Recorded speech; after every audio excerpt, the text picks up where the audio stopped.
quiero contarles que de los países que he podido visitar y servir, el único que tiene este año eucarístico especial es los Estados Unidos. Muchos católicos no se han enterado, pero bueno, ya se están enterando.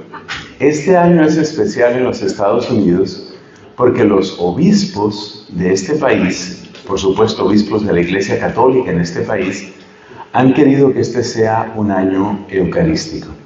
Así que bendecimos a Dios por esa realidad que acompaña todo este año.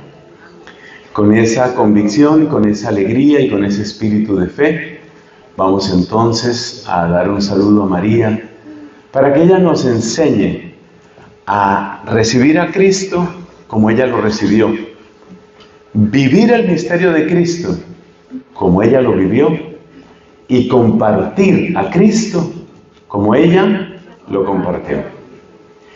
En el nombre del Padre, y del Hijo, y del Espíritu Santo. Amén. Dios te salve María, llena eres de gracia, el Señor es contigo. Bendita tú eres entre todas las mujeres, y bendito es el fruto de tu vientre, Jesús. Santa María, Madre de Dios, ruega por nosotros pecadores, ahora y en la hora de nuestra muerte. Amén. Tengan la bondad de sentarse.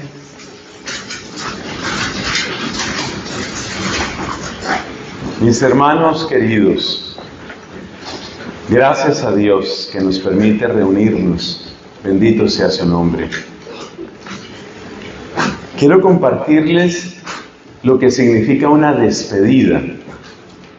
Es una experiencia muy dura, porque las personas que amamos quisiéramos que estuvieran siempre con nosotros. En cierto sentido, la despedida es una contradicción en el corazón. Y empiezo contando esto porque quiero hablar de la despedida de Cristo. Cuando Cristo tuvo que despedirse de sus discípulos, nos dice el Evangelio según San Juan, son palabras de Cristo: vine del Padre a este mundo, ahora dejo este mundo y vuelvo al Padre. Esas son palabras de Cristo poco antes de la última cena. Y fíjate que ese nombre, última cena, ya nos habla precisamente de una ¿qué? A ver, conectados, ¿no? Conectaditos, por favor, los necesito así ágiles. Estamos hablando de una. Entonces, cuando Cristo dice, ahora dejo este mundo y vuelvo al Padre, está hablando de una despedida. Las despedidas son difíciles, muchos de ustedes lo conocen muy bien. Sobre todo aquellos que han venido de países lejanos, muchas veces sin tener certeza de cuándo nos volveremos a ver. Es algo duro. Ese dar ese último abrazo, no saber qué palabras pronunciar, subirse seguramente a un avión u otro medio de transporte, o tal vez incluso a pie, y emprender un camino. No es fácil. Y cuando emprendemos una despedida, usualmente queremos que nos quede un recuerdo. Hoy para muchos de nosotros el recuerdo preferido es una foto, una fotografía, por ejemplo. Una foto de ese último abrazo, de ese último momento. Muchas personas cargan consigo en el celular o en la billetera o en el bolso, cargan una foto, una fotografía de personas de las que se han tenido que despedir o simplemente personas que son muy importantes para ellos. Tener esa foto es de alguna manera conservar esa presencia. Así, por ejemplo, nos sucedió con motivo de la pandemia. Hace 2 años, como muchos de ustedes, yo también tuve una pérdida muy cercana por la pandemia. Murió mi papá. Y cada una de las fotografías que tanto este servidor como mis hermanos teníamos de mi papá, de repente se volvieron inmensamente importantes. Esas fotos. Incluso en casa de uno de mis hermanos hay una ampliación de una de las fotos más bellas de mi padre. Faltaban unos meses para su muerte, pero él estaba todavía, como se dice, bastante entero. Una foto muy bonita de él. La foto, en cierto sentido, de la despedida. Bueno, ¿por qué estamos hablando tanto de despedidas? Porque estamos hablando de Cristo. Y estamos hablando de la manera como Cristo quiso ser recordado. Es decir, cuando Él tenía que irse, ¿cuál fue el recuerdo que nos dejó? ¿Cuál fue la fotografía que nos dejó? En aquella época no había fotografías. Pero, a ver, ¿qué es lo que nos da una fotografía? Una fotografía nos da la semblanza del cuerpo de una persona. Por ejemplo, en casa de mi hermano mayor está esa foto que todos queremos mucho, la foto de mi papá. ¿Y qué nos cuenta la foto de mi papá? Pues la foto de mi papá es, pues, su rostro, su cuerpo. Ese cuerpo que muchas veces como hijos pudimos abrazar. Es el cuerpo de mi papá. Pues les quiero decir que Cristo en su despedida, Cristo nos dejó algo mejor que una foto. Pero eso que Él nos dejó no es otra cosa, sino su propia presencia. Y esa es la maravilla única que tiene la Eucaristía. Esa es la maravilla única. Hemos asistido muchas veces a la misa y hemos oído miles de veces estas palabras. Tomad y bebed todos de él, porque este es el cáliz de mi sangre, sangre de la alianza nueva y eterna que será derramada por vosotros y por muchos, o por ustedes y por muchos, para el perdón de los pecados. Haced esto en conmemoración mía. Haced esto en memoria mía. O sea que la Eucaristía es el memorial. Cuando Él tenía que irse, porque tenía que irse, nos dejó una foto.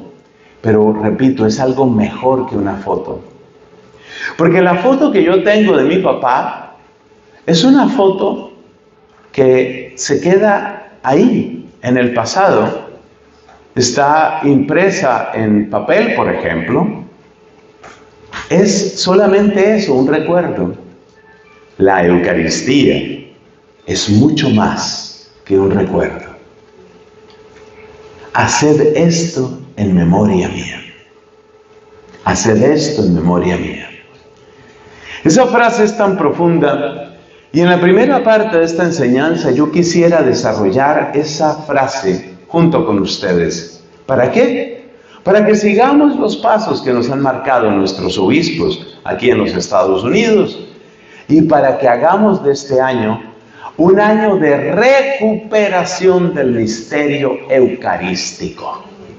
Vamos a recuperar, porque muchos cristianos católicos han perdido el amor, el fuego, por muchas razones. Y algún obispo me decía, un obispo de mi país, yo soy colombiano, un obispo de mi país me decía que una parte de ese enfriamiento tiene que ver, nadie tiene la culpa de eso, tiene que ver con la pandemia, porque muchas veces nos acostumbramos a la misa únicamente por televisión o a la misa por internet.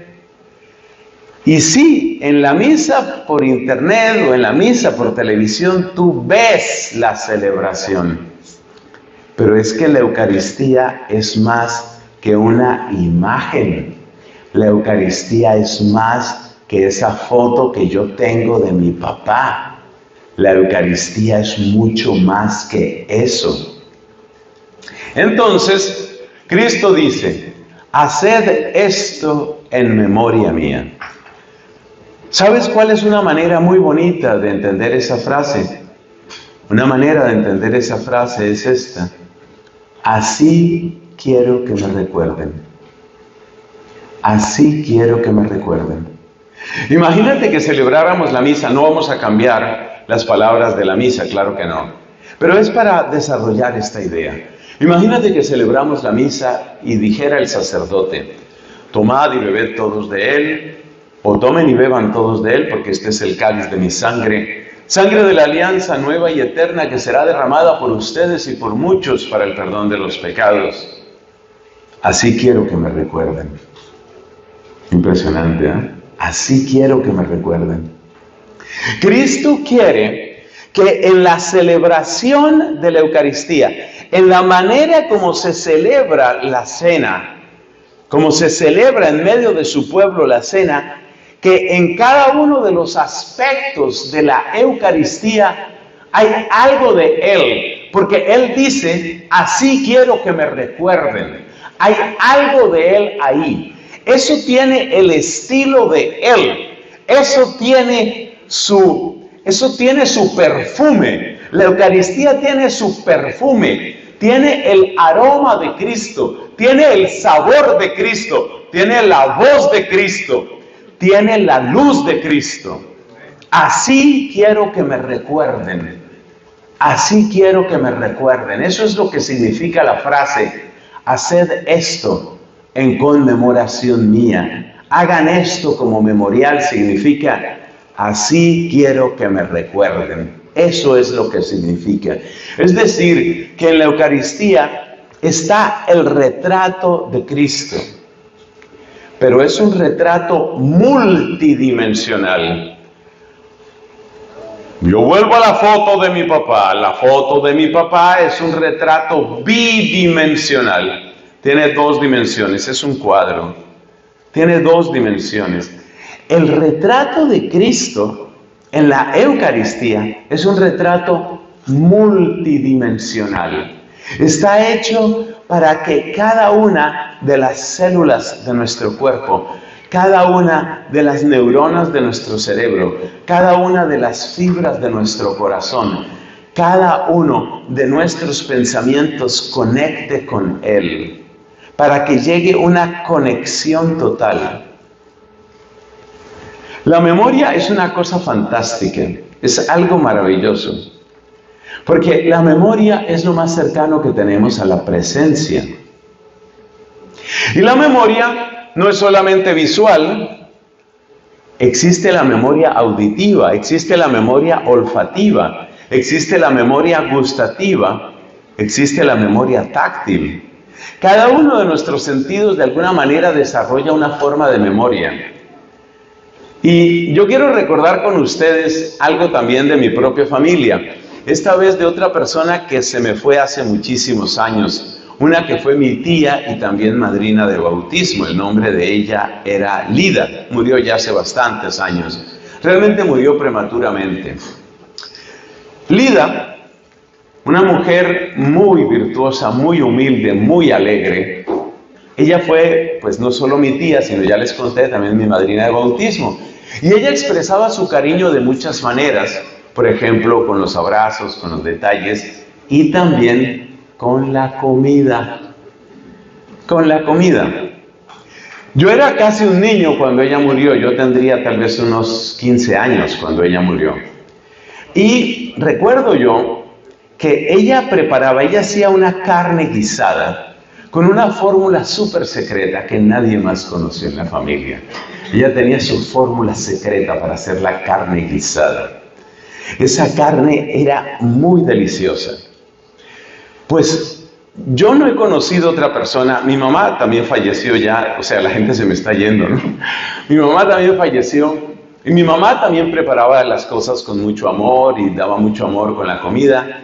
Pero es que la carne guisada de mi tía era una cosa especial. ¿Qué es lo que te quiero decir con eso? Que uno tiene memoria olfativa y gustativa. Solo una vez en la vida, y no me sucedió en Colombia, ni tampoco en este país, sino en otro país.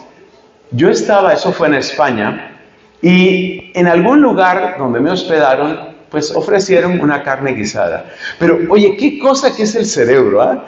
Resulta que me han dado esta carne y yo la probé y de inmediato, mi tía, Sabía exactamente igual. Yo he debido ir donde esa señora que preparó eso, porque fue una señora, y decirle, por favor, deme la fórmula, lo que cueste la fórmula, necesito la receta de esa carne, porque ella tenía la receta exacta de mi tía. ¿Quién sabe cuál era el ingrediente secreto que eso tenía?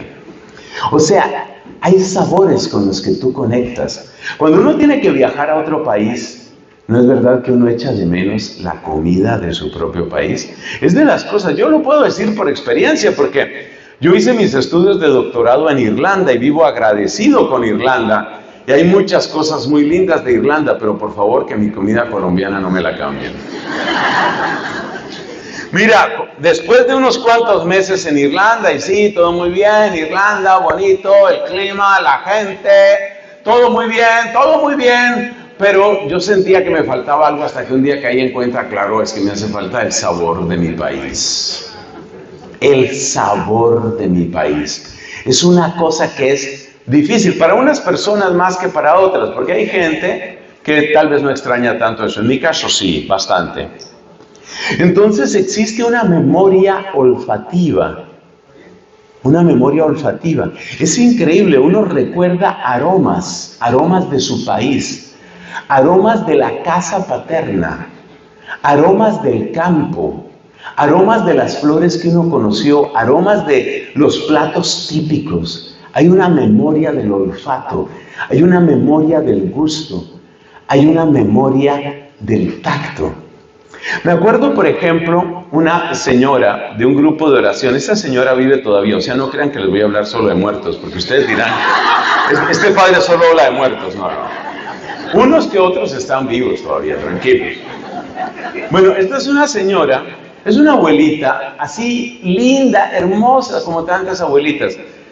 Oiga, ese cariño de esta mujer para dar esos abrazos, y eso le queda grabado a uno, cómo abrazaba a esta señora, con una delicadeza, con una dulzura, uno tiene una memoria en el tacto, uno tiene una memoria en la piel tiene memoria, tu piel tiene memoria. Por eso te digo que Cristo ha querido dejarnos en la Eucaristía, Cristo ha querido dejarnos una memoria multidimensional, para que nosotros podamos vivir con fe lo que es el encuentro con Cristo, para que nosotros podamos recordarlo a Él como Él quiso que lo recordáramos. Eso es lo que tenemos en la memoria. Quiero contarles que hay personas que han tenido experiencias sensoriales con respecto a la Eucaristía. Es una de las cosas que tenemos que pedirle a Dios. La Eucaristía no está dirigida en primer lugar a nuestros sentidos, a pesar de todo lo que he dicho de la memoria de los sentidos. No está dirigida en primer lugar a los sentidos, sino más bien a nuestra fe, a nuestra mente. Por eso dice un cántico muy famoso en latín de Santo Tomás de Aquino, dice que los sentidos fallan en la Eucaristía. Eso es cierto. Pero hay experiencias sensoriales que Dios también ha regalado en la Eucaristía. Por ejemplo, en los milagros eucarísticos. Es algo maravilloso lo que Dios regala en esas experiencias. Y lo que te quiero decir con eso es que Cristo nuestro Señor quiere que nosotros lo recordemos como Él está en la Eucaristía. O sea que la primera frase bíblica que quiero que recuerdes, por favor, es la que Él dijo: hagan esto en memoria mía. Para quienes están tomando apuntes, que son 2 personas, para las 2 personas que están, no, parece que son un poco más, 3. Para las 4 personas que están tomando apuntes, para la gente que está sacando una libreta de notas de por allá, del último bolsillo, quiero contarles que es bueno que escriban esa frase: hagan esto en memoria mía, y luego ponen el signo de igual y sigue la siguiente frase: así quiero que me recuerden. O sea que la mejor manera de recordar a Cristo, la mejor manera de no confundirnos sobre quién es Cristo, es yendo a la Eucaristía y comulgando. La comunión, la participación en el santo sacrificio y luego la sagrada comunión imprime en todo tu ser, alma y cuerpo, en tus sentidos, en tu imaginación, en tu memoria y en tu pensamiento, imprime quién es Cristo. ¿Quién es Cristo? Eso es lo que hace la Eucaristía, como es el memorial, como es la memoria viva de quién es Cristo, cada vez que participas de la Eucaristía. La Eucaristía imprime en ti. Dice Santa Catalina de Siena, es como la cera blanda, la cera calentada al fuego, que recibe el sello. En la Eucaristía tú recibes el sello. Cristo se imprime en ti, te deja la certeza de quién es Él. ¿Quién es Él? Cristo llena tu imaginación, tu memoria, tu pensamiento, tu voluntad, tu cuerpo. Es el sacramento integral, es el sacramento que imprime en ti quién es Él. Y cuando Cristo se imprime en ti, te deja la certeza de quién es Él. Cuando Cristo te regala esa certeza, entonces tú recibes con esa certeza 3 regalos para las 9 personas que están tomando apuntes. ¿Cuáles son los 3 regalos? Primero, el regalo de no confundirte. Ese regalo es muy importante y vamos a ver por qué es tan importante eso. Cuando tú recuerdas vivamente a una persona, tú no te dejas confundir. Y es muy importante que nosotros no nos confundamos. Y es el primer regalo que te trae la presencia, el sello que Cristo deja cuando tú comulgas santamente. No confundirte, no confundirte.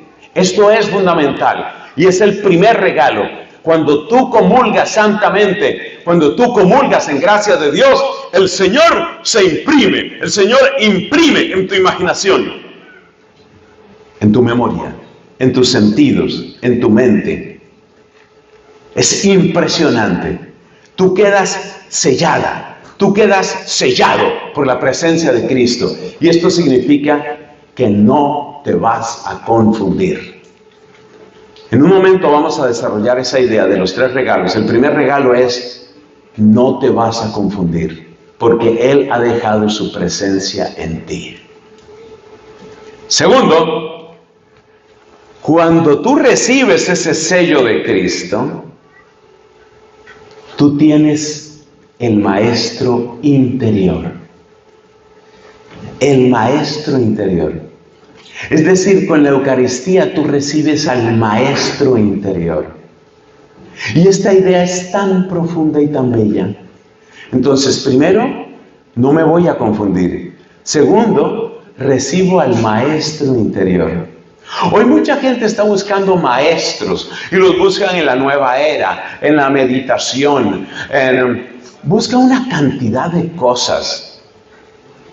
Yo miro, por ejemplo, en las redes sociales, por supuesto, yo intento predicar, hacer presencia en las redes sociales, pero también soy usuario de redes sociales. Y me llama la atención cómo la gente busca por todas partes una vida interior. Entonces lo buscan en el budismo, en sonidos, en aromas, en distintas cosas, respirando profundo, dejando la mente en blanco. Nosotros tenemos un maestro interior. Mira lo que nos dice Cristo: permanezcan en mí como yo permanezco en ustedes. Eso es lo que te da la Eucaristía, que Él permanezca en ti. Lo del maestro interior no me lo invento yo, es lo que Él nos dijo, que Él quiere permanecer en nosotros. ¿Y por qué es importante que Él permanezca en ti? Porque si Él permanece en ti, Él toma tus batallas. Entonces nunca más vas a batallar solo, nunca más. Porque Él está dentro de ti. Porque Él vive en ti. San Pablo decía en Gálatas 2, ya no vivo yo. Es Cristo quien vive en mí. Ese es el maestro interior. Entonces, si Cristo imprime su presencia en ti, su presencia cierta en ti, el primer regalo es que ya no te confundes. El segundo regalo es que tienes el maestro interior.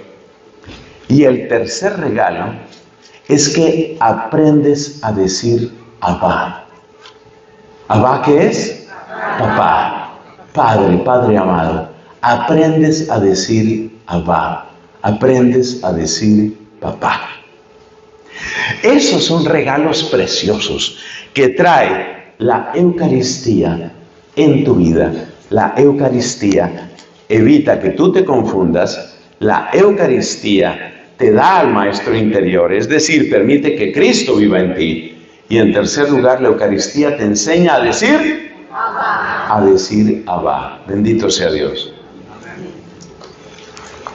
Hermanos, hablemos sobre esto de no confundirse. Esto de no confundirse me parece tan importante hoy. Porque, mira, el demonio tiene muchas estrategias, pero una de las principales es mantenernos distraídos. Otra es mantenernos engañados. Otra es mantenernos confundidos. Esas tres tienen que ver con el don que Dios nos dio de la inteligencia. El demonio quiere que vivamos distraídos, que vivamos engañados y que vivamos confundidos. Porque en el día en el que tú ves la luz, en el día en el que tú ves con claridad dónde está tu bien y dónde está tu mal, quién te ama de verdad, es decir, Dios, y quién te ama con trampa, es decir, el mundo, el demonio, la carne. El día que tú ves dónde está tu verdadero bien, tu verdadero amigo, tu verdadero Salvador, el día que tú lo ves con claridad, ese día empiezas a ser invencible, invencible. Por eso el demonio quiere que estemos distraídos, número uno, que estemos engañados. Ahora sí estamos conectados. Me encanta este momento de la predicación. Ahora sí siento que estamos conectados. Entonces el demonio quiere que estemos y que estemos confundidos. Exactamente. ¿Por qué nos quiere así? Porque si estamos todo el tiempo distraídos, si estamos todo el tiempo engañados y si estamos todo el tiempo confundidos, no vemos la luz. Y si no vemos la luz, entonces no nos damos cuenta de dónde está nuestro verdadero bien, dónde está nuestro verdadero amigo, dónde está nuestro verdadero futuro y dónde están los verdaderos peligros. Eso no lo vemos. Por eso es tan importante la Eucaristía. La Eucaristía impide que tú seas confundido. Un gran santo, no sé si ustedes han oído de un gran santo que se llama Don Bosco. ¿Alguien ha oído hablar de Don Bosco? Todos hemos oído hablar de Don Bosco. Ustedes saben que año por año yo voy queriendo cada vez más a este gran santo italiano, Don Bosco. Juan se llamaba él. Sino que en Italia, en España y en otros países acostumbran de utilizar la palabra don para referirse a los sacerdotes. O sea que Don Bosco significa el padre Bosco, el padre Juan Bosco. Bueno, Don Bosco es un santo muy grande por muchos aspectos. Y Don Bosco empezó su labor maravillosa de misionero urbano, trabajando con las pandillas. Él trabajaba con pandillas de jóvenes en la ciudad de Turín, al norte de Italia. Y no era una labor fácil, porque trabajar con las pandillas, ya sabes cuál es el lenguaje de las pandillas, la agresividad de los vicios, todo lo que conlleva una pandilla. Todos hemos conocido lo que son las pandillas. En Centroamérica tenemos esta situación de las maras, por ejemplo. Sabemos lo que son las pandillas, las gangs, que también hay en muchos lugares de Estados Unidos, pandillas, toda esa situación de las mafias. Bueno, y Don Bosco empezó a trabajar con pandillas de jóvenes allá en el norte de Italia, en Turín. Y por supuesto que trabajar con pandillas de jóvenes significa arrancarle almas a Satanás.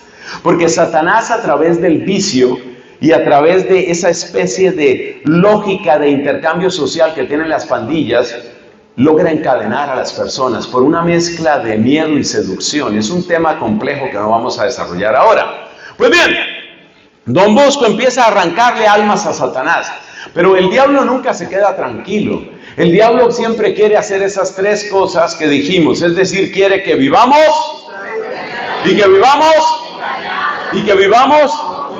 y eso lo intenta muy especialmente con los jóvenes, porque la juventud, cuando se llena de pecado, no solamente es más vulnerable, sino que los pecados que cometemos en la infancia y en la juventud son pecados que llegan a volverse más fácilmente parte como de nuestra naturaleza.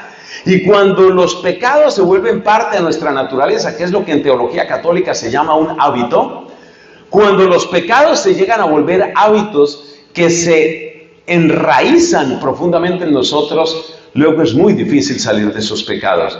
La persona, por ejemplo, que empieza a consumir marihuana en la juventud, muy fácilmente se va a ver encadenado a ese vicio años y años y años. La persona que empieza a consumir pornografía en la infancia, en la juventud, muy fácilmente va a durar años y años con ese tema de la pornografía. La persona que se volvió agresiva, grosera, la persona que se acostumbra a masturbarse o cualquiera de estos vicios, esa persona, si empezó en su infancia, en su juventud, esos vicios le van a acompañar durante años y años y años, y por eso el demonio sabe que debe atacar pronto, que tiene que atacar pronto a la niñez y a la juventud, y el demonio ataca a la niñez y a la juventud sobre todo queriendo que estén continuamente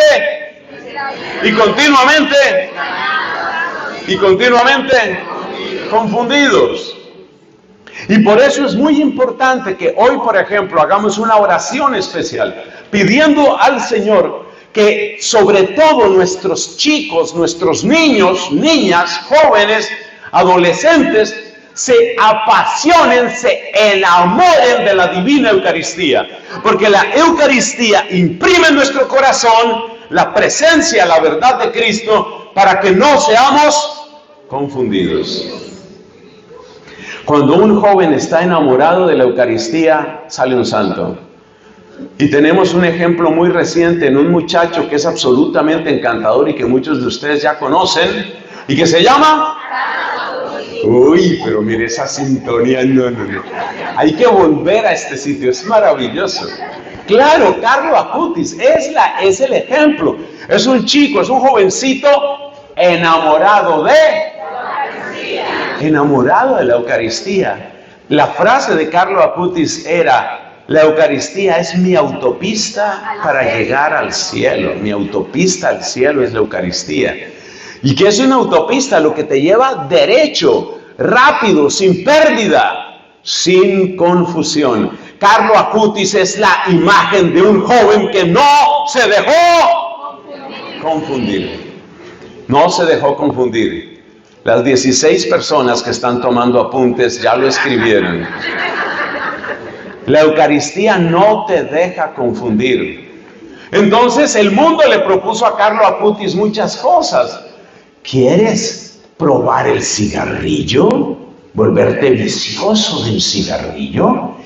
¿Quieres probar trago y saber lo que es una borrachera y amanecer bañado en tu vómito? ¿Te llama la atención eso? ¿Quieres ir donde las prostitutas para que conozcas las delicias del sexo? ¿Quieres llenarte de rabia, agresión, envidia o cualquier otro pecado? Y Carlo Acutis no se dejó engañar, porque Carlo Acutis tenía impresa en su corazón la presencia de Cristo. Y Cristo no te deja confundir. ¿Qué significa no te deja confundir? Tiene que ver con la doctrina, es decir, que tengamos la verdadera fe. Pero no dejarse confundir básicamente significa que los engaños del mundo no van a tener poder en ti. Eso es lo que significa. Porque yo veo, aquí tengo por ejemplo unas cuantas jovencitas, por allí veo también otro muchacho. Pues sobre todo para ustedes, queridos chicos, queridas chicas, Eucaristía. Sigamos el camino de Acutis. Sigamos el camino de Carlo Acutis. No te dejes confundir, porque la Eucaristía te va a recordar lo que es bueno y lo que es malo. La Eucaristía sobre todo te va a recordar quién es tu verdadero amigo, quién es el que está de verdad a favor tuyo, quién es tu verdadero Salvador. Te lo va a recordar la Eucaristía. La Eucaristía no te deja confundir. ¿Y sabe por qué mencioné a Don Bosco? Porque Don Bosco fue un hombre muy carismático, y Don Bosco tuvo un sueño. Él vivía con esa preocupación continua de cómo preservar los corazones de los chicos. En un primer momento él trabajó fundamentalmente con varones, cómo preservar, cómo cuidar el corazón de esos chicos, cómo cuidar a esos muchachos para que no se dejaran llevar, por las fuerzas del enemigo. Y una de las visiones más famosas que Dios le regaló, él tenía visiones y tenía sueños inspirados. Es de los santos en tiempos recientes, él vivió a comienzos del siglo XIX, bueno, durante todo el siglo XIX. De los sueños de los santos recientes que han tenido esos sueños inspirados por Dios, está Don Bosco. Y Don Bosco tuvo un sueño donde él veía que la nave de la iglesia estaba siendo azotada por terribles tormentas y oleajes muy peligrosos. Pero hay una cosa maravillosa, y es que había dos grandes columnas que servían de protección para que la nave no se perdiera y para que la nave pudiera permanecer firme, la nave de la iglesia, la nave de los creyentes. Y esas dos columnas eran la Eucaristía y la Santísima Virgen María. La Eucaristía no te deja confundir. No te deja confundir. El mejor retrato que tenemos de Cristo es la Eucaristía. No es algo que haya pintado ninguna mano humana. Está muy bien que hay gente que pinta, está muy bien. Está maravilloso además esto de la sábana santa, el sudario santo de Turín. Precisamente otra vez vuelvo a mencionar a Turín, pero por un motivo distinto. En Turín se conserva el santo sudario que muy probablemente sirvió para envolver el cuerpo de nuestro Señor Jesucristo. Y la imagen que se desprende de las manchas del santo sudario nos muestra cómo pudo haber sido el cuerpo de Jesús.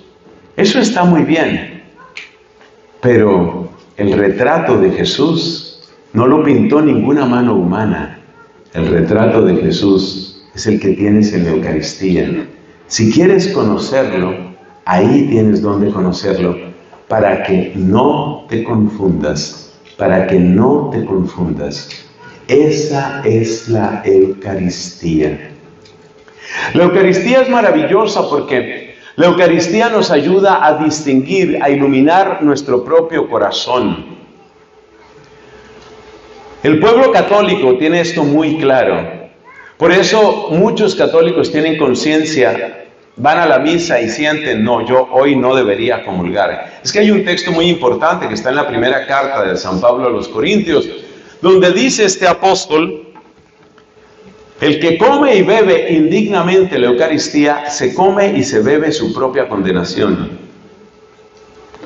O sea que con la Eucaristía las cosas son en serio. Y el pueblo católico fiel, porque también hay una parte del pueblo católico que está empezando a traicionar y está empezando a disminuir la importancia de la Eucaristía y está reduciendo la Eucaristía simplemente a vamos y comulgamos, estemos como estemos. Eso es contrario a la Biblia, eso es contrario a la fe. Y ese es un engaño terrible, y que Dios tenga compasión de quienes están enseñando malamente de ese modo. Lo que siempre ha enseñado la Iglesia Católica es que no se puede comulgar de cualquier manera. Y si uno tiene conciencia de pecado grave, de pecado mortal, uno sabe que uno tiene que acercarse al sacramento de la reconciliación. Eso uno lo tiene claro. O sea que la Eucaristía te ilumina también cuál es el estado de tu corazón. Pero para eso hay que ir a la Eucaristía, para eso hay que estar en la Eucaristía. Porque solamente cuando tú estás ahí, incluso si no puedes comulgar, te voy a contar esto. Si tú vas a la misa, por ejemplo, y tú vives ese momento y tú dices, honestamente, yo hoy no debería comulgar.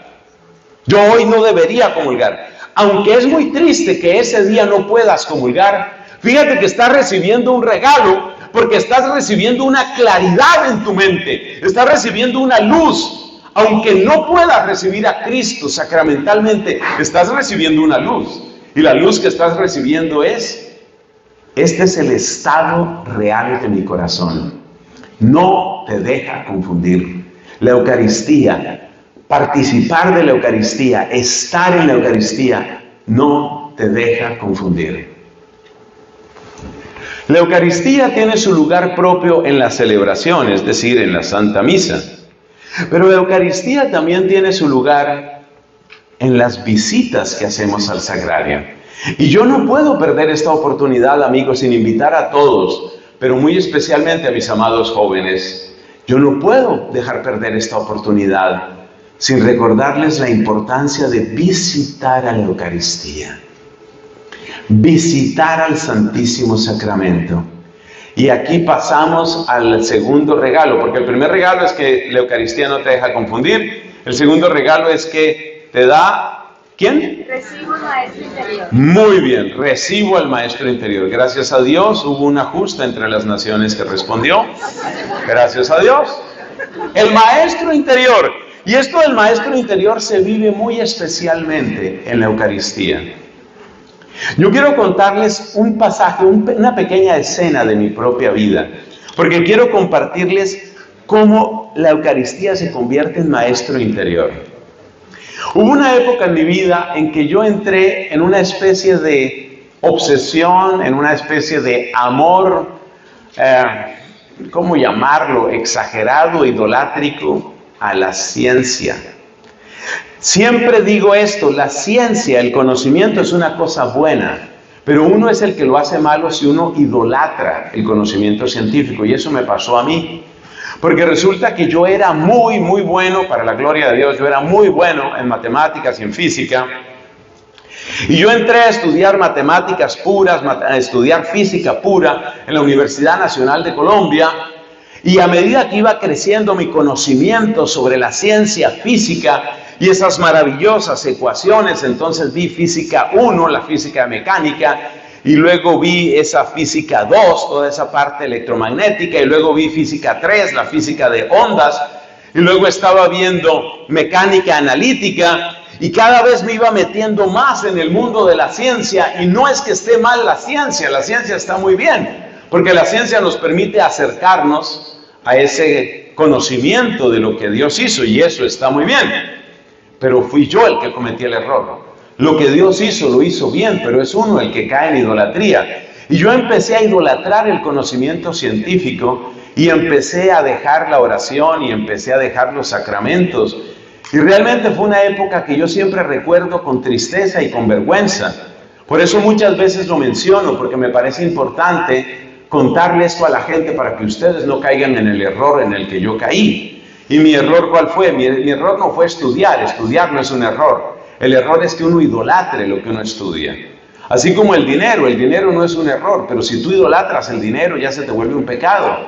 El cuerpo humano es una cosa maravillosa que Dios nos ha dado, pero si tú idolatras tu cuerpo o el cuerpo de otra persona, eres tú el que comete el error. Eso fue lo que me pasó a mí con la ciencia. Y yo me olvidé y me aparté de Dios. Pero el Señor se valió de una serie de... Yo solo lo puedo llamar una serie de milagros que tienen que ver con la Santísima Virgen María. La historia está por ahí en internet, no la voy a repetir aquí, mi testimonio en internet está.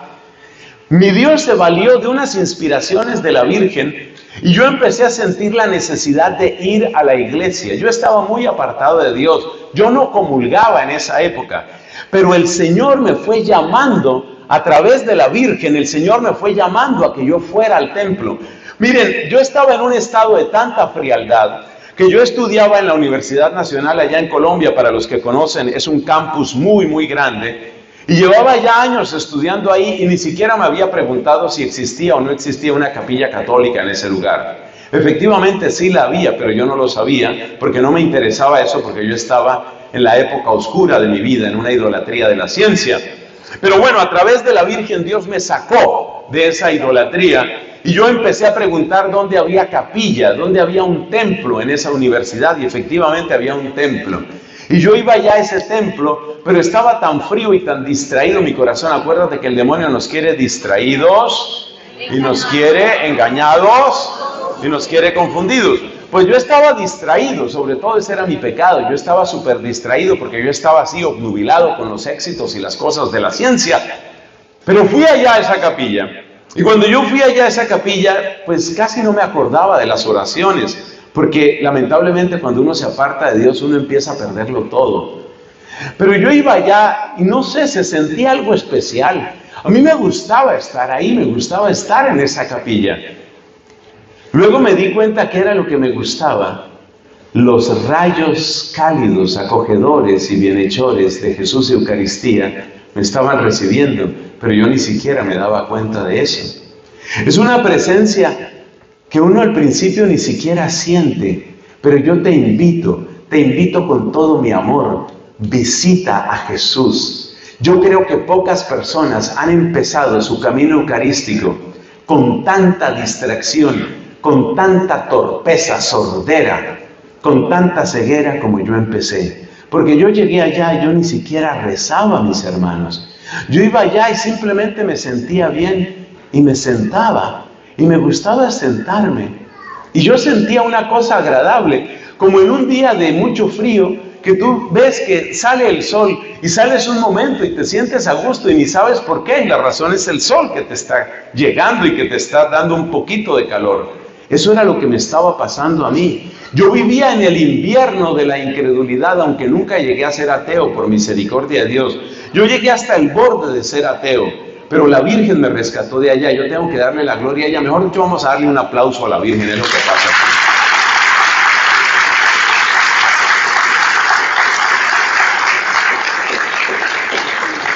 Porque si yo soy sacerdote y si yo estoy predicando hoy, primero se le debe a Dios, pero en segundo lugar se le debe a la Santa Señora.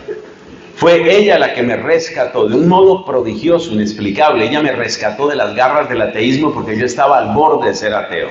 Bueno, pero lo importante de esta historia es que uno va a ese sagrario, uno va a ese lugar y no te preocupes si no tienes mucho para decirle. Y no te preocupes si no tienes mucho para pensar. Te repito, yo ni siquiera me acordaba bien de las oraciones. Fue una época muy vergonzosa de mi vida, pero siempre la cuento para que todo el mundo sepa que uno puede llegar a esos extremos. Y yo me sentaba simplemente en ese templo, como cuando en un día de mucho frío tú sales a recibir un poquito de sol, pero yo ni siquiera sabía cuál era el sol que me estaba alumbrando, y el sol era la Eucaristía. Y yo empecé a ir allá porque me gustaba ir allá, porque se sentía una cosa bonita. Y yo estaba en esa actitud cuando el Señor empezó a enseñarme. ¿Y qué fue lo que me empezó a enseñar? Me empezó a mostrar el pecado en el que yo vivía. Y yo me acuerdo perfectamente cuando el Señor me mostró el gran pecado mío, porque mi gran pecado era mi egoísmo. Es que yo solo pensaba en mí, yo solo pensaba en mi carrera, solo pensaba en mi plata, solo pensaba en mi fama, solo pensaba en mis estudios. Yo vivía para mí, yo vivía encerrado en mí. Y después de unos días, yo me imagino, esto es como de dibujos animados, como de cartoons. Pero mira, ¿sabes cómo yo llegué a ese lugar, como yo llegué a ese templo, a ese sagrario? Yo llegué como si estuviera metido dentro de un bloque de hielo. ¿Has visto los dibujos animados cuando llevan así un muñequito de esos encerrado en un bloque de hielo? Así llegué yo. Pero los rayos benditos, los rayos bienhechores de la Eucaristía fueron derritiendo ese hielo. Y se fue derritiendo ese hielo. Y empecé a revivir. La Eucaristía te revive. Y la Eucaristía me fue mostrando adentro que yo estaba mal, que yo estaba enfermo, que yo era un egoísta, que por el camino por el que yo iba me estaba perdiendo. Es maravilloso porque Dios me dio un conocimiento de mi miseria, de mi pecado. Y ¿sabes qué me he dado cuenta? Que este mundo está como está porque todo el tiempo estamos buscando a los culpables afuera. Y por eso el esposo dice, este matrimonio no funciona porque tú, y señala a la esposa, y la esposa señala al esposo, y los papás señalan a los hijos, y los hijos a los papás, y todos señalamos al gobierno, y somos expertos en usar este dedo para acusar a las personas y para decirle tú. Y por eso he dicho que la enfermedad de nuestro tiempo es el terrible esquetú. No sé si ustedes conocen la enfermedad terrible del esquetú. El esquetú es una enfermedad terrible que consiste en que tú empiezas a decirle a las demás personas, es que tú eres, es que tú. Nos la pasamos acusando a otros, pero la Eucaristía es el maestro interior. Y ese maestro interior yo lo conozco porque hizo su obra. Porque hizo su obra maravillosa en mí, me empezó a mostrar quién era yo. Empezó a enseñarme por dentro. Y luego de ahí, después de varias visitas, de muchas visitas a ese templo, empezó en mí a renacer como el que revive un muerto, como el que descongela un cadáver. Empezó a revivir dentro de mí la necesidad de ir a la Eucaristía. Ya no solo ir al sagrario, sino asistir a la misa. Y empecé a asistir a la misa, y la misa me llevó a hablar con el sacerdote, y el sacerdote me llevó a la confesión, y empezó a revivir un cadáver, y ese cadáver que revivió es el que les está hablando hoy. Ese es el cadáver que está hablando hoy. O sea, que cuando Don Bosco dice que los dos pilares son la Eucaristía y la Virgen, yo sé que eso es así. Porque fue la Virgen la que me llevó a la Eucaristía y fue la Eucaristía la que me revivió. La Eucaristía es el maestro interior. Es el maestro interior. Y por eso es tan importante lo que nos dice San Juan Pablo II en Cruzando el Umbral de la Esperanza. No volvamos la oración solamente un monólogo, que es un error que nosotros cometemos. Cuando vamos a orar, a veces en la oración lo único que hacemos es decirle a Dios, y yo necesito esto y muchas gracias por esto, pero además necesito esto. Y entonces eso se vuelve, la oración se vuelve lo que en Colombia se llama un PQRS. ¿Qué es un PQRS?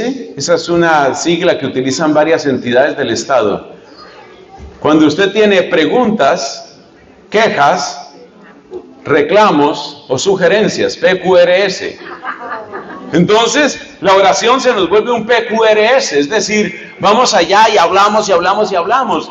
Deja que el maestro interior te hable, deja que el maestro interior toque tu corazón.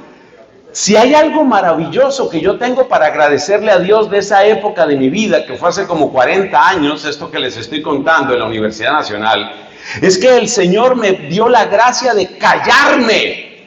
Cállese, de por Dios, cállese. Cállese y escuche. Déjese enseñar. Acostúmbrese a la dulce presencia del sacramento eucarístico. Acostúmbrese a esa dulce presencia. Acostúmbrese a ese dulce amor.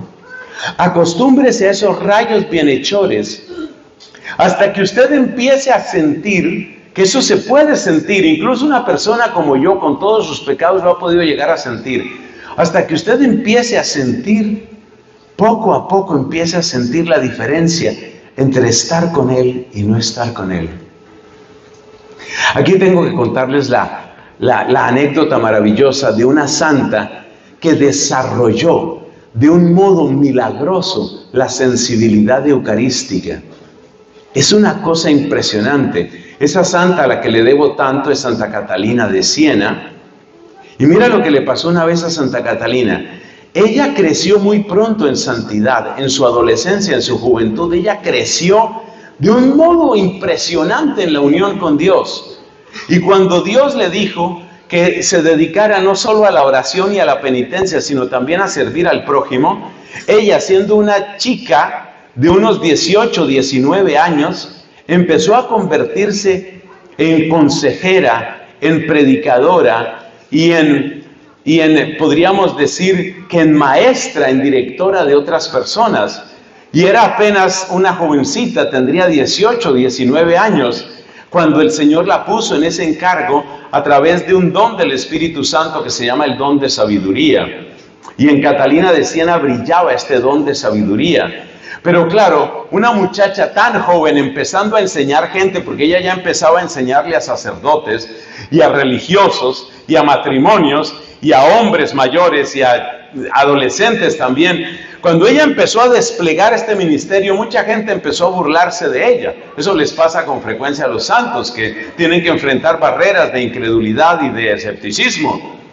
Y en esa situación hubo un sacerdote que varios sacerdotes no le creían a ella, y varios de ellos tuvieron grandes conversiones al acercarse a ella. Entonces uno de esos sacerdotes quiso ponerla a prueba y se le ocurrió un método horrible. Este sacerdote dijo que iba a visitarla, ella estaba un poco enferma, dijo que iba a visitarla y que iba a llevarle la comunión. Imagínate lo que se volvió el sacerdote, que iba a llevarle la comunión. Y el sacerdote efectivamente llegó a la casa de ella vivía en un barrio de Siena que se llama Fontebranda, llegó allá al barrio de ella, a la casa de ella. El sacerdote llevaba una custodia o llevaba pues un recipiente, un copón donde se supone que estaba la Eucaristía, pero ahí es donde está el punto. Llevó hostias sin consagrar, como una manera de desenmascararla a ella. Llevó hostias sin consagrar. Pero no le dijo a nadie. Él iba con los acólitos, y los acólitos, según la costumbre de la época, llevaban sus roquetes y llevaban los cirios, y él iba muy serio con el copón, pero el copón tenía hostias sin consagrar. Y entró a la casa, y claro, toda la gente cuando ve que entra el sacerdote muy recogido, con su estola, con el corporal sosteniendo ese copón, los acólitos, todo el mundo, como es por supuesto normal, la gente se empezó a arrodillar. Oiga, y Catalina, nada, ni se arrodillaba, ni se levantaba, ni nada. Y todo el mundo extrañado, porque imagínate, semejante mujer tan piadosa, y no, ella no se levantaba, ni nada. Y cuando el sacerdote estuvo cerca de ella lo miró a los ojos y le dijo: ¿usted por qué engaña a la gente? Eso no es la Eucaristía. O sea, imagínate el grado de sensibilidad sobrenatural que ella tenía. Ella podía distinguir una hostia consagrada de una hostia sin consagrar. ¿Te acuerdas lo que dijimos al principio de la predicación? Que hay personas que llegan a sentir, aunque la Eucaristía no está dirigida en primer lugar a los sentidos, hay personas que llegan a sentir, pues una persona que llegó a sentir, que podía distinguir, esta hostia está consagrada, esta hostia no está consagrada, y por fuera no ves nada, ni hueles nada, ni oyes nada. Una de esas personas es Catalina de Siena, el maestro interior en plenitud en ella. Entonces, nosotros, yo estoy muy lejos, por supuesto, de eso, pero yo sí les puedo decir que más de una vez he sentido unas cosas solamente en el recinto donde está la Eucaristía, unas cosas. Es como sentir que el maestro está en casa, es algo maravilloso. Y es muy importante que desarrollemos esa sensibilidad. Es muy importante que nosotros nos acostumbremos a la presencia del maestro, la presencia eucarística y también la presencia de Cristo reinando en nosotros. Porque el que tiene al maestro interior tiene una guía, tiene un mapa. Vamos con el último punto, mis hermanos, porque el tiempo ha transcurrido y estamos llegando al final de esta predicación. Gracias a Dios no me han acosado, pero por ahí veo gente que trata. Yo trato de no mirar hacia allá, no miro tampoco hacia allá, yo nada más miro aquí, yo no veo a nadie. Entonces, hermanos míos, hemos dicho que la Eucaristía, en primer lugar, ¿cuál fue lo primero que dijimos? El primer regalo es que no nos deja. En segundo lugar, el maestro interior que te enseña. Fíjate hasta dónde puede llegar ese maestro. Hasta distinguir una hostia sin consagrar de una hostia consagrada. A mí eso me impacta. Pero no es el único santo que ha tenido esa clase de dones. Hay otro santo, no recuerdo ahora su nombre, que tenía incluso la capacidad de discernir qué objeto había sido bendecido por un sacerdote y cuál no. Que la gente cree que no pasa nada, ¿no? Que yo tengo aquí un rosario, por ejemplo, aquí traje un rosario que tengo que regalárselo a una personita. Traje aquí un rosario y entonces ese rosario que yo traigo aquí no lo ha bendecido ningún sacerdote, ni este servidor, ni ningún sacerdote. Pero hay gente que llega a tener esa sensibilidad. Qué hermoso eso. Qué hermoso que seamos sensibles a Dios. Porque la persona que es sensible a Dios es la persona que tiene el GPS espiritual. Por favor, las 18 personas que están tomando apuntes, escriban. La Eucaristía es el GPS espiritual, el GPS espiritual. La Eucaristía te va dando la ruta, te va dando el mapa, el por dónde. Te va dando la sensibilidad. Ojalá muchos de ustedes lleguen a tener esa sensibilidad nivel Catalina de Siena. Esa sensibilidad espectacular para reconocer dónde está Dios, cómo obra Dios. Hasta reconocer dónde está la bendición de Dios, dónde está su presencia. San Francisco de Asís tenía tanta sensibilidad que cuando iba por aquellos campos del norte de Italia y veía a lo lejos una cruz y sabía que ahí estaba la Eucaristía, se postraba y soltaba esta invocación que se ha vuelto universal en la iglesia: te adoramos, oh Cristo, y te bendecimos, porque con tu santa cruz redimiste al mundo. Eso viene de San Francisco de Asís, que era otro que tenía una sensibilidad, pero así, una antena puesta. A una persona de esas es muy difícil hacerla pecar, es muy difícil hacerla equivocar, porque son personas que tienen el GPS. Pero vamos con el último punto. La Eucaristía nos enseña a decir Abba. A decir Abba. Nos enseña a decir Abba. Hermanos míos, Cristo nuestro Señor es nuestro sumo y eterno sacerdote. Cristo nuestro Señor es el verdadero orante. Él es el que ora, el que sabe orar. Y nosotros, mis hermanos, tenemos que hacer lo mismo que hicieron los discípulos, porque según nos cuenta el Evangelio según San Lucas, los discípulos estaban reunidos con Cristo y Cristo estaba orando. Y cuando terminó de orar Cristo, ellos le hicieron esta súplica que nosotros tenemos que repetirle a Él: Señor, enséñanos a orar, como Juan enseñó a sus discípulos. Esa es una súplica que tenemos que hacer. Señor, enséñanos a orar. Porque la carta de Santiago en el Nuevo Testamento nos advierte que nosotros no sabemos orar. No sabemos. Y la carta de Santiago nos advierte del peligro de no saber orar. Porque la persona que no sabe orar en realidad está llena de sus propias codicias, de sus propias concupiscencias. Está llena de sus deseos y de su voluntad. No está llena de la voluntad de Dios. Nosotros no sabemos orar. Pero a medida que Cristo reina en nosotros a través de su presencia eucarística, nosotros empezamos a orar como Cristo, con Cristo, a la manera de Cristo. Nosotros empezamos a ser Cristo en oración. Y esto es vital. Aquí hay una frase de San Agustín que tengo que recordar junto con ustedes, hermanos. Creo que es importante que la escriban ahora que ya tenemos 21 personas escribiendo. Bendito sea Dios. La meta es llegar, si llegamos a 40 personas, creo que ya tendremos un número significativo para la Cuaresma. Bueno, mis hermanos, entonces, mira esta frase de San Agustín. Es de lo más bello que se ha dicho de la Eucaristía. Dice San Agustín esta frase, es un poquito larga, pero ustedes son buenos para escribir. Dice San Agustín: con el alimento natural, lo que tú comes se convierte en ti. Vaya escribiendo eso, exactamente, así, ágiles. Con el alimento natural, lo que tú comes se convierte en ti. Con la Eucaristía, al que tú comes te convierte en él. ¡Wow! Eso es lo que hay que decir, ¡wow! Repito, con el alimento natural, por ejemplo, papas, arroz, carne, frijol, tamales, deliciosos tamales, a muy buen precio. Bueno, con el alimento natural, lo que tú comes, ¿qué pasa con lo que tú comes? Se convierte en ti. Entonces, por ejemplo, ¿de dónde salió su cuerpo? Pues mi cuerpo, usted debe decir, mi cuerpo salió de los tamales. Claro, de lo que comemos se formó nuestro cuerpo. Lo que tú comes se convierte en ti. Con la Eucaristía, al que tú comes, te convierte en él. Te vas volviendo Cristo. Vas orando como Cristo. Vas reconociendo al Padre Celestial. Vas reconociendo tu condición de hijo. ¿Y sabes por qué es tan importante que te reconozcas hijo?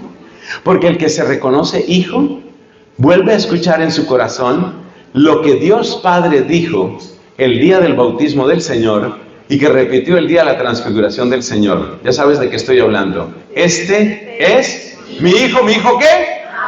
Amado. Y cuando tú escuchas, este es mi hijo amado, esta es mi hija amada.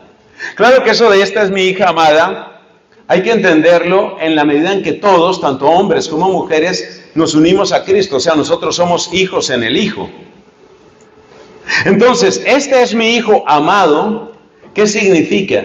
Significa que cuando tú escuchas esa palabra y cuando tú haces verdad esa palabra, tú encuentras una paz emocional, tú encuentras una sanación de tu corazón, tú encuentras una libertad interior, tú encuentras una fuente de alegría. Cristo hizo 2 promesas impresionantes a sus apóstoles cuando se despidió.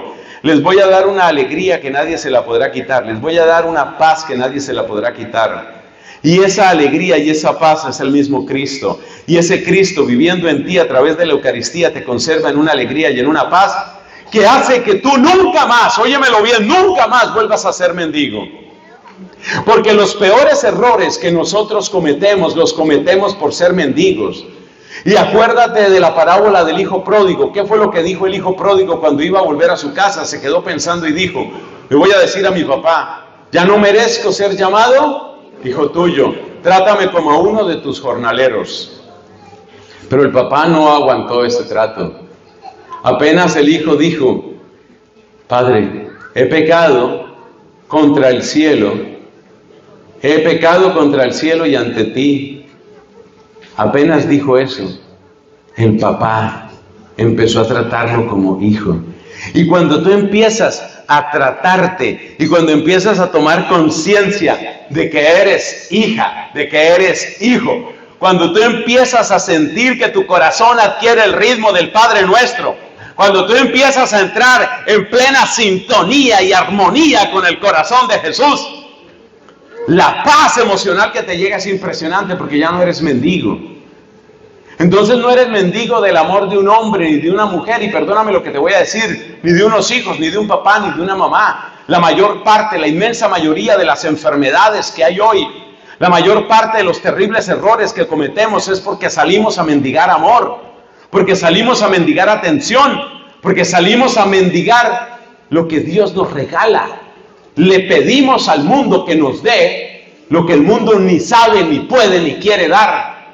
Pero el que se siente amado, el que se siente hijo, la que se siente hija, empieza a ser libre. Empieza a ser libre. Y eso significa libre para amar. No es que Dios nos quite la capacidad de amar, por supuesto. Nosotros amamos, pero no amamos como mendigos. No amamos como el que tiene que estar suplicando que lo amen. Nosotros amamos desde la abundancia, no desde la escasez. Escriba eso que le conviene.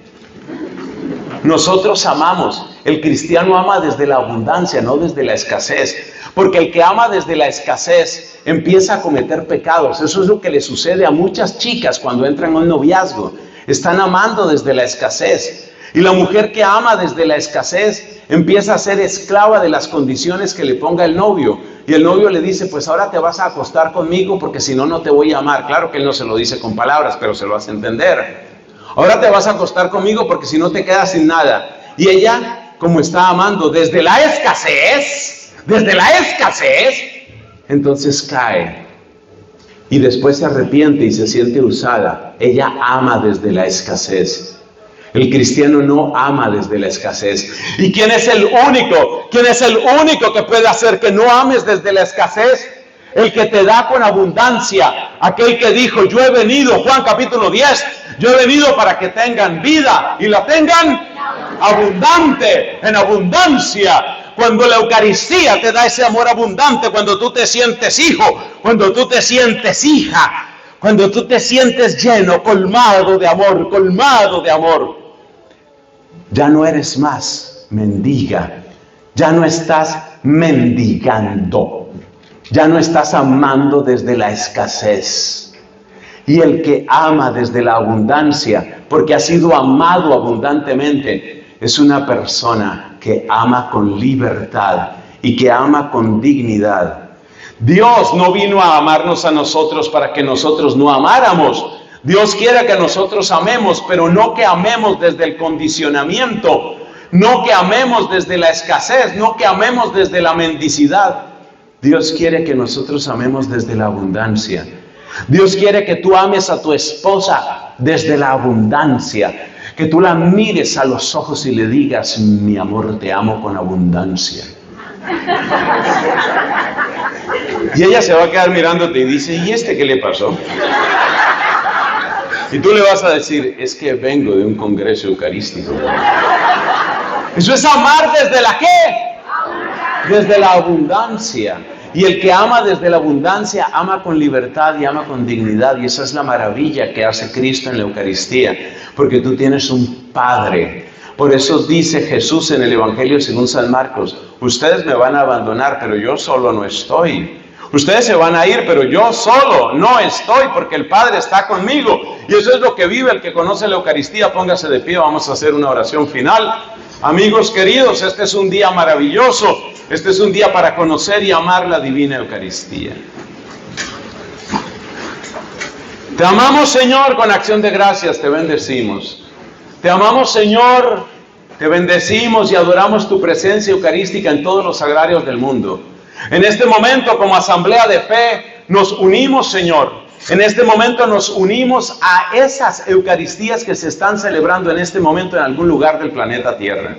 Porque estamos seguros de que en este momento se está celebrando la Eucaristía en algún lugar. Nosotros nos unimos a esa Eucaristía. Nosotros en este momento nos unimos a la presencia de esos sagrarios. Y nosotros te bendecimos con corazón de hijos. Porque desde hoy queremos amar con abundancia. No queremos amar más desde la escasez. No queremos amar desde la escasez. No queremos amar desde la angustia. No queremos amar desde la preocupación, desde la ansiedad. Ay, si no me aman, ay, si no me responden, ay, si no me aman de la misma manera. Desde hoy vamos a amar desde la abundancia, porque hemos sido amados abundantemente. Porque tú viniste para que tuviéramos vida, Señor, y la tuviéramos en abundancia. Y tenemos vida en abundancia, porque tú nos la das. Y desde hoy, Señor, queremos renovar pacto eucarístico contigo. Queremos renovar pacto de amor contigo, Señor. Porque queremos vivir de un modo nuevo. Queremos vivir como tú has querido que vivamos, con vida eucarística. Te amamos, Jesús. Por favor, repiten después de mí: Señor Jesucristo, tuyos somos y tuyos queremos ser. Vamos a repetirlo: Señor Jesucristo, tuyos somos y tuyos queremos ser. La última vez, procure usted gritar un poco de manera que llamen al 911. Señor Jesucristo, tuyos somos, tuyos queremos ser. Amén. La gloria para Cristo, un aplauso para su honor, para su alabanza.